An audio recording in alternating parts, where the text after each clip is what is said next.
Now, Shaney, we're self-confessed Dota heads. I think that's I think is that what the term is? Addicted to drugs, something like that. Yeah. Nice. Okay, great. We know there's other MOBAs out there. Yep. Lol. Yep. Hots. Lol. Lol.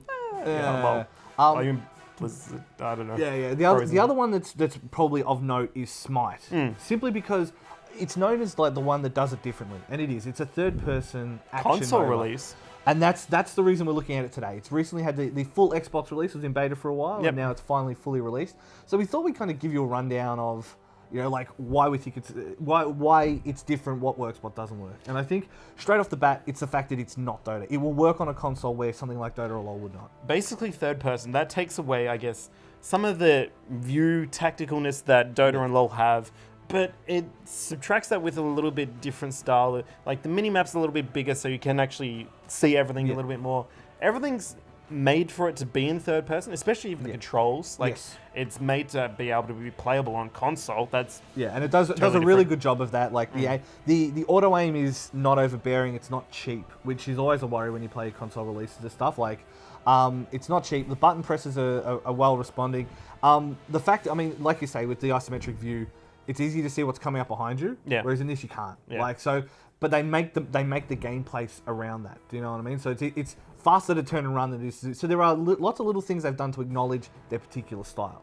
But I think the big thing is, I guess, does being different make it, better or worse? And I think it's still, when it's all said and done, it is its own beast. It's very much its own beast. It's not quite Dota, it's not quite LoL, and it's not even true that those skills would carry over. Those skills, don't really carry over. Like, playing Dota or LoL, you think you might come into this game, you might be able to, blitz everyone, but no, you can't, because it's really totally different. Especially, like, the one thing that you did mention, like, the view behind. Like, you're viewing it from a camera, like, in Dota, to see everything around you, so it's, like, basically a 360 view.